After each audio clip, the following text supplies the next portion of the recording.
ఆంధ్రప్రదేశ్ ప్రభుత్వం ప్రజలకు తీపి కబురు చెప్పింది. గత ప్రభుత్వ హయాంలో విద్యుత్ బిల్లులు పెంచితే కూటమి ప్రభుత్వం మాత్రం విద్యుత్ ఛార్జీలు తగ్గించేందుకు చర్యలు తీసుకుంటుంది.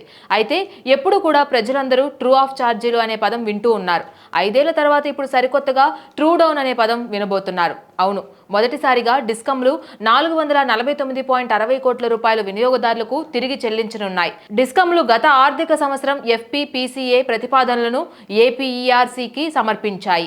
దీనిపై 90 రోజుల్లో కమిషన్ ఉత్తర్వులు జారీ చేస్తోంది. ఈ ట్రూ డౌన్ ఛార్జీల మొత్తాన్ని వినియోగదారులకు ఎలా సర్దుబాటు చేయాలో కమిషన్ సూచనలు చేస్తోంది. 2024 నుంచి 2025 ఆర్థిక సంవత్సరానికి విద్యుత్ కొనుగోలులో తేడాలు వచ్చాయి. డిస్కంలు ఈ వ్యత్యాసాన్ని FPPCA కింద లెక్కిస్తాయి. దీని ప్రకారం కొన్ని డిస్కంలు ట్రూ యాప్ కింద 842.68 కోట్ల రూపాయలు వసూలు చేయాలని ప్రతిపాదించాయి. అయితే EPDCL మాత్రం 1292.28 కోట్ల రూపాయల ట్రూ డౌన్ కింద తిరిగి చెల్లించాలని కోరింది.